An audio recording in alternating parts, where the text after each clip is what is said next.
Everyone, कैलीवर्ड education point YouTube channel पे आप सभी का स्वागत है। आज हम लोग चर्चा करेंगे DSSB 2023 के वैकेंसी को लेकर के। बहुत सारे न्यूज आ रहे हैं कि कौन सा आएगा, क्या नोटिफिकेशन होगा, एप्लीकेशन के लिए क्या योग्यता होगी, ये क्या सिलेबस होगा। इन तमाम मुद्दों पर आज हम बातचीत करेंगे, आपके साथ डिस्कशन करेंगे कि क्या है, क्या गजट में क्या आया है और उसी बेसिस पर क्या बताया जा रहा है ना। पहले क्या था, अब क्या था, मैं दोनों का कंपैरिजन करते हुए बताता हूँ, क्योंकि नोटिफिकेशन अभी तक आई नहीं है।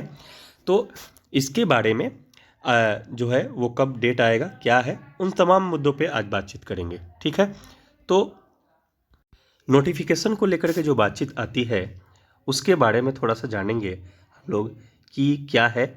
नोटिफिकेशन डेट को लेकर के बातचीत आएगी। नोटिफिकेशन डेट को लेकर के जो बातचीत होती है, इसमें ये DSSB का रिकॉर्ड रहा है कि ये नोटिफिकेशन का डेट डालता है कि फलाना दिन जो है वो आपका नोटिफिकेशन का डेट है, उस दिन नोटिफिकेशन आपका जारी होगा। जो ये कयास लगाया जा रहा है कि ये जो है वो करीब करीब अप्रैल में 10 से 12 दिन बीतने के बाद या 20 दिन बीतने के बाद जो है ये नोटिफिकेशन जारी होने की संभावना है। ये कंफर्म नहीं है, ये बात आप एकदम मेंशन करके रखिए। और उसके बाद जब नोटिफिकेशन आ जाता है उसका फॉर्म भरने की प्रक्रिया शुरू होगी। उसके बाद आपकी तैयारी के लिए बहुत कम समय आपका बच जाता है, वो आपको 50 से 60 दिन का समय बचेगा। जिस तरह से अभी KBS के एग्जामिनेशन को आपने देखा है कि बहुत जल्दी फॉर्म अप्लाई हुआ और बहुत जल्द एग्ज़ाम ले लिया गया, ठीक है ना।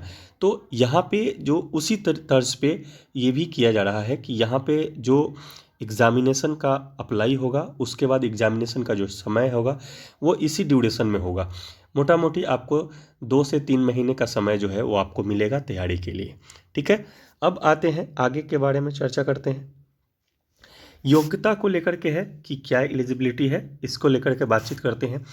PRT के बारे में हम चर्चा करते हैं। प्राइमरी टीचर के लिए क्या योग्यता होनी चाहिए DSSB में टीचर बनने के लिए। उसमें होना चाहिए आपका 12th क्वालिफाइड होना चाहिए, DLED आपका होना चाहिए, या उसके जगह पर अगर BTC का कोर्स है, उसके बाद है JBT का है, या इसके समकक्ष कोई भी अगर आपका जो डिप्लोमा है वो आपका मान्य होगा।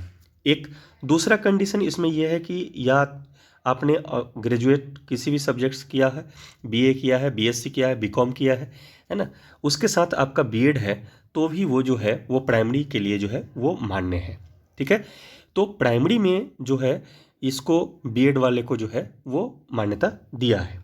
ठीक है, अब आगे चलते हैं। इसके साथ जो है वो CTET का पेपर 1 जो है वो आपका कंप्लीट होना चाहिए। प्रॉब्लम यहाँ पे आता है कि पेपर 1 में जो है वो नंबर कितना होना चाहिए। बहुत सारे स्टूडेंट का नंबर कम होता है, वो कन्फ्यूजन में होते हैं कि हम क्या करें नहीं करें, है ना। इस सिलसिले में भी हम बातचीत करेंगे। आप देखिएगा यहाँ जनरल जो होंगे, जो किसी अदर स्टेट में जनरल है वो तो सब जगह पे जनरल है, लेकिन जो लोग BC कैटेगरी के आते हैं, ऐसे तो OBC यहाँ पे नहीं होता, ये BC होता है, तो BC कैटेगरी में भी 90 नंबर की का प्रोविज़न जो है वो रखा गया है। लेकिन ये चीज़ें नोटिफिकेशन आने के बाद और भी ज़्यादा क्लियर हो जाएगा कि BC को लेकर के थोड़ा कन्फ्यूजन बना हुआ है। क्योंकि BC को लेकर के तो अगर हम डायरेक्ट यहाँ पे BC या EBC करके जो हम चर्चा अगर करें तो वो तो बिहार का अपना है, जिसके अनुसार से वो बांटा गया हुआ है कि हाँ EBC में कौन है, BC में कौन है, क्योंकि OBC का भी 2 भाग कर दिया गया है, लेकिन सेंट्रल में तो BC है। तो इस के अनुसार से अभी नोटिफिकेशन का इंतज़ार करिए कि BC वालों के लिए क्या है प्रोविज़न, या 90 पे होगा या 82 पे होगा, है ना। जैसा कि बहुत सारे वीडियोस में आप जब देखेंगे तो उसमें आपको बताया जाएगा कि BC जो है, जो दिल्ली के होंगे, जो दिल्ली के मूल निवासी होंगे, है ना, उनका वो अगर BC में होंगे तो उनको 82 पर लिया जाएगा। ये चीज़ें तो कंफर्म है, ये नोटिफिकेशन नहीं आएगा, अभी भी मैं बता रहा हूँ वो चीज़ें कंफर्म है। लेकिन जो अदर स्टेट के लोग हैं उनको भी 82 पर मतलब आप फॉर्म अप्लाई कर सकते हैं या नहीं कर सकते हैं, ये नोटिफिकेशन के बाद ही पता चलेगा। ऐसे आप 90 करके चलिए, लेकिन ये कंफर्म मैं नहीं बता सकता। ठीक है, अगर ये चीज़ें आती भी है, अगर BC के लिए ये बात कही जा रही है कि 82 होगा, तो इसके लिए आपको किसी स्टेट गवर्नमेंट का नहीं, किसी या स्टेट गवर्नमेंट का वैलिड नहीं होगा, सेंट्रल गवर्नमेंट का आपको जो कास्ट सर्टिफिकेट होना चाहिए, जिसके बारे में हमने चर्चा किया है। SC ST वालों के लिए तो कहीं भी है, कोई दिक्कत नहीं है, 82 पर वो जो है वो एलिजिबल माने जाएंगे अप्लीकेशन के लिए। तो ये चीज़ें हैं। BC को लेकर के थोड़ा सा जो है वो संशय की स्थिति बनी हुई है, बट ये चीज़ें कन्फर्म हो जाएगी जब नोटिफिकेशन आ जाएगा। क्लियर है? चलिए अब आगे बढ़ते हैं। यहाँ पे TGT के लिए क्या होता है, ट्रेंड ग्रेजुएट टीचर के लिए क्या प्रोविज़न है, उसके बारे में हम देखते हैं। यहाँ पे आप किसी भी सब्जेक्ट से हों, है ना, आपका ग्रेजुएशन होना चाहिए और उसके साथ B.Ed होना अनिवार्य है, और CTET का पेपर 2 क्वालिफाइड होना ज़रूरी है। जो अभी हमने चर्चा किया है, जो पेपर 1 वाले में हमने जो चर्चा किया है, जो जनरल OBC को लेकर के, सेम कंडीशन यहाँ पर भी लागू है। इस चीज़ को ध्यान में रखिएगा। दूसरी बात यहाँ पे ये है कि TGT को लेकर के जब बातचीत आती है, तो TGT में बात यह है कि इसमें सब्जेक्ट कॉम्बिनेशन की भी बातचीत आती है। ठीक है ना? तो सब्जेक्ट कॉम्बिनेशन अगर आपका है तो आप TGT के लिए आप एलिजिबल है, और नहीं है तो फिर आप यहाँ पे एलिजिबल नहीं है। ठीक है? तो सब्जेक्ट कॉम्बिनेशन क्या है, इसके बारे में फिर हम अगले वीडियो में बातचीत करेंगे। तब तक यहाँ पे हमने इसके बारे में बताया। अब आगे चलते हैं। PGT को लेकर के है कि इसमें B.Ed तो होना ही चाहिए, साथ में पोस्ट ग्रेजुएट जो है वो होना अनिवार्य है। अगर आप पोस्ट ग्रेजुएट नहीं हैं तो आप PGT को नहीं भर सकते, पोस्ट ग्रेजुएट टीचर को आप अप्लाई नहीं कर पाएंगे।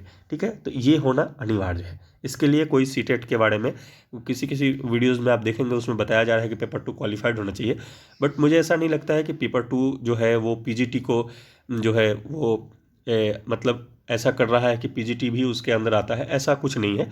ये PGT के लिए CTET क्वालिफाइड होना अनिवार्य नहीं है। ठीक है? अब आगे हम चलते हैं, उसमें देखते हैं एज को लेकर के बहुत बड़ा प्रॉब्लम है कि उम्र क्या होनी चाहिए। एज को लेकर के बहुत सारे लोगों को प्रॉब्लम में है कि क्या होगा नहीं होगा। तो आपको बता दें कि पहले का जो है वो जनरल में जो लोग होंगे उनका 30 वर्ष होगा। ठीक है? ये चीज़ें जो है जनरल में 30 वर्ष का उम्र जो है डिसाइडेड है। जनरल में जो आएंगे वो 30 वर्ष, और जो लोग इसमें महिला हैं उनके लिए 10 वर्ष का जो प्लस 10 वर्ष का जो प्रावधान किया गया था, ये पहले वाले में है। फिर उसके बाद जो BC कैटेगरी के हैं उनके लिए जो है 3 वर्ष जो है ज़्यादा दिया जाएगा। SC ST वाले के लिए 5 वर्ष ज़्यादा दिया जाएगा। ये चीज़ें पहले थी। अभी जो गजट आया है उसके अनुसार से सब में 30 वर्ष कर दिया गया है, यानी PGT के लिए भी, TGT के लिए भी और PRT के लिए भी। ठीक है? तो तीनों में जो है वो 30 वर्ष कर दिया गया है। लेकिन नोटिफिकेशन आएगा तब क्लियर हो पाएगा कि आखिरकार जो एज है वो क्या है, क्योंकि PRT के लिए 30 वर्ष चलिए कोई बात नहीं है, TGT तक में कोई प्रॉब्लम, लेकिन PGT के लिए 30 वर्ष जो है उम्र, ये कहीं से जो है वो थोड़ा सा जायज़ नहीं बन रहा है। तो सही में क्या है वो नोटिफिकेशन आने के बाद ही पता चलेगा। ये जो मैं बता रहा हूँ आपको अभी, ये चीज़ें जो है वो पहले वाला जो था उसके बारे में हम बता रहे हैं कि महिलाओं को जो 10 वर्ष का एक्सटेंशन जो देने वाली बातचीत थी ये है। उसके बाद ये BC SC ST के लिए है, वो चीज़ें हैं। तो इसको ज़रूर ध्यान में रखिए। PGT हो, TGT हो या PRT हो, गजट के अनुसार से 30 वर्ष आपका होना जरूरी है, नहीं तो उससे ज़्यादा वाले जो है वो फॉर्म अप्लाई नहीं कर पाएंगे।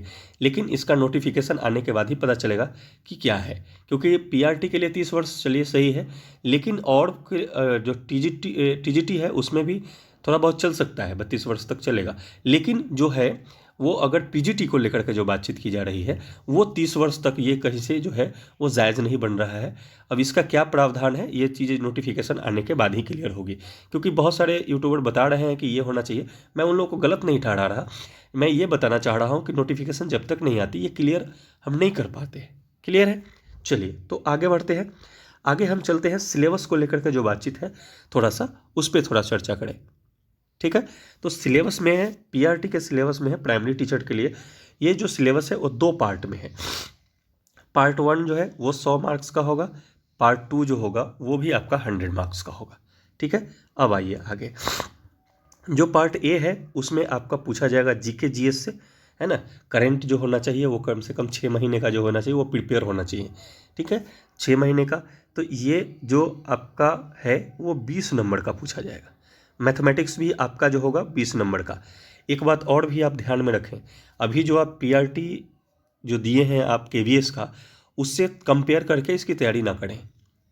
है ना। अगर उस लेवल तक ही आपकी तैयारी करने की क्षमता है, आप नहीं बढ़ा सकते हैं, चाहे उसमें और एक्सटेंशन नहीं करते, तो आप फॉर्म नहीं भरिए, क्योंकि ये जो एग्जामिनेशन होगा ये करीब करीब एसएससी लेवल का जो होगा, इसमें मैथमेटिक्स पूछा जाएगा, रीजनिंग भी 20 नंबर का होगा, ये भी पूछा जाएगा उसी लेवल का।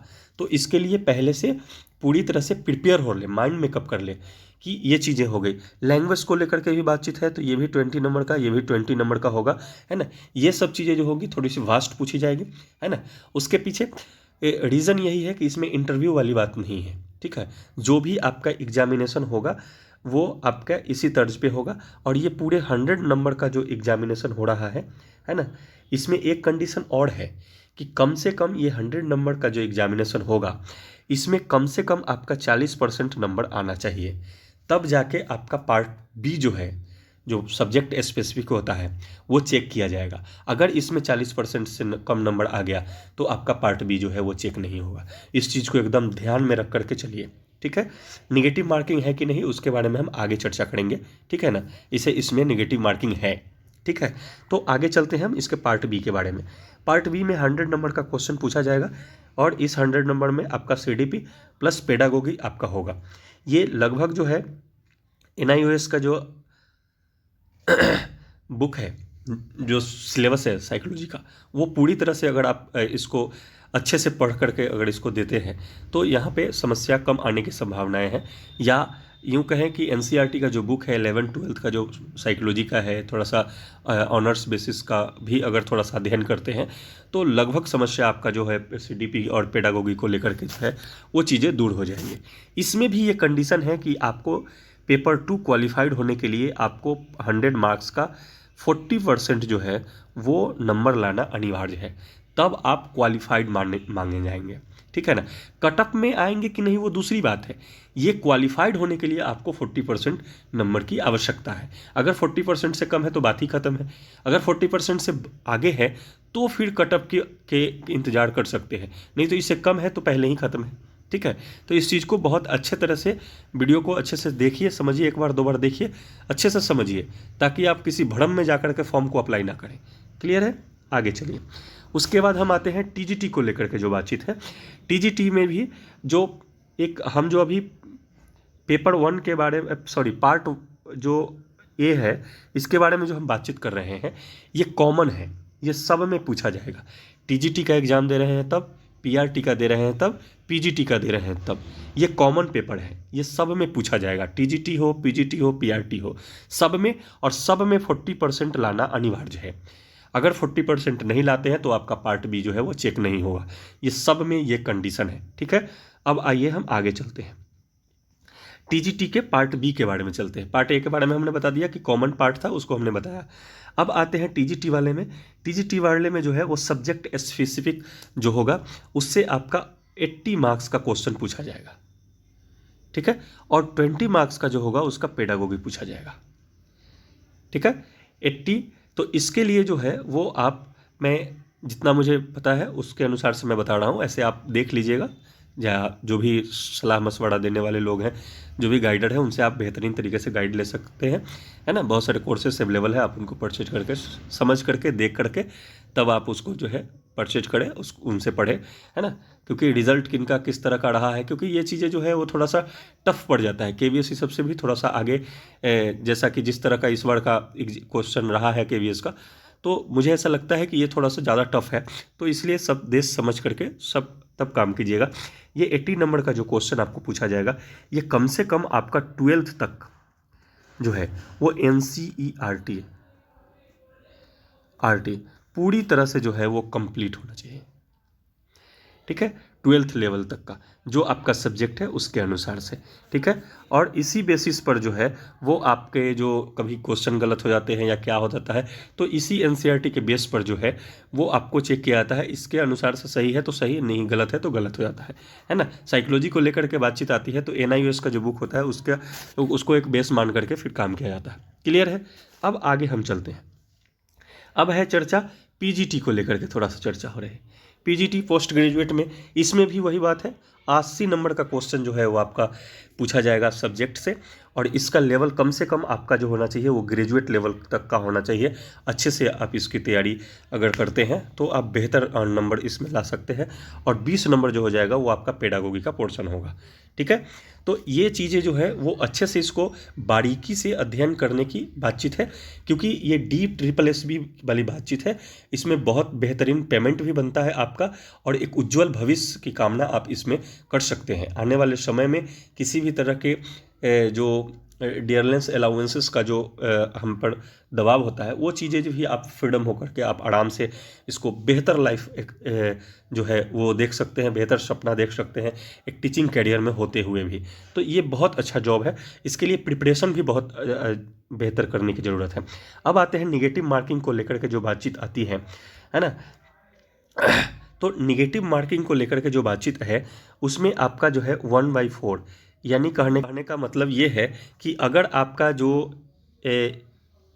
नंबर, अगर आप लगातार 4 क्वेश्चन अगर आपका गलत है तो उस आपका 1 नंबर जो है वो सही वाले में से कट जाएगा।